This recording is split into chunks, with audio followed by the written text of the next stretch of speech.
Hello and welcome back to Hammerhead Sports Productions. Please keep watching my videos and please subscribe. It would be much appreciated.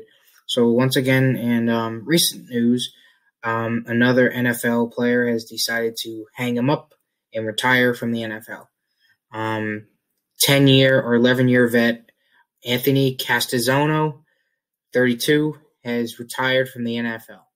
He was part of one of the greatest classes of all time in the draft in 2011. He was the 22nd overall pick in that draft. So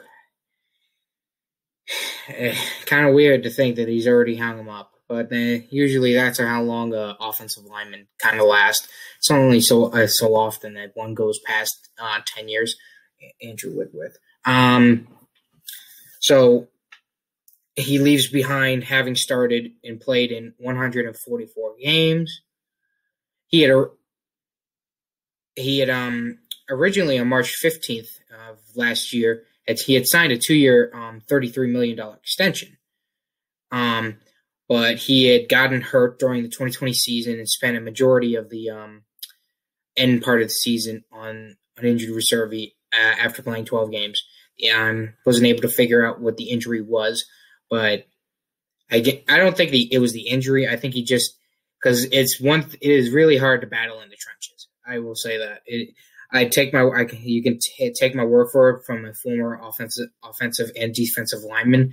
The pain you have to deal with. I mean, it's bad enough for offensive guys because we're like grabbing at them and everything, so they get broken fingers, bruises. One time I had so many bruises right here. Because of tackling and football and everything, that it started to become a callus, and it only stopped when I started using padding so it could actually feel.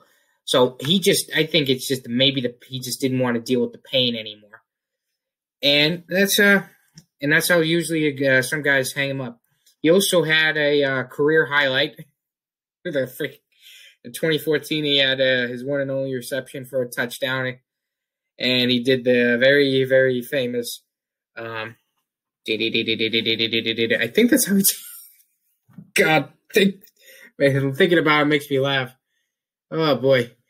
So, yeah, he had one TD reception. I mean, you can just say, oh, what's the big deal? Well, he's like one of those players that was really good but never went to a Pro Bowl or named to an All-Pro team. He was like good. Well, he was like an above-average player. He's like a Julian Edelman, an Eric Decker, what's another guy I can compare him to? Matt Light, Joe Andruzzi kind of player. Good, but just not good enough to be a Pro Bowler.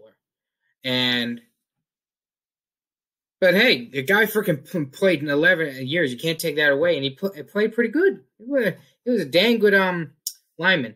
So now with him retiring, I've heard rumors that Quentin Nelson may be changing his position from guard to tackle. I don't think they'd really go that far. I think because he's been, I think the last couple of years he's been to the Pro Bowl. So why would you move Nelson? Even though some NFL offensive greats have done that before, and other offensive linemen have done that before. Keep him where he is. He's very comfortable. Just fill Anthony's position with maybe somebody in the draft. I think they got a pretty good pick to maybe take a tackle, or maybe go out there and sign maybe a Jason Peters, or somebody else. There's plenty of ways they could maybe fill. Maybe they have somebody on the team take his spot on the practice squad or his backup.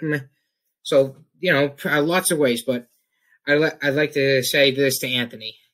Why'd you have to catch the TD against my team? I think it was against my team.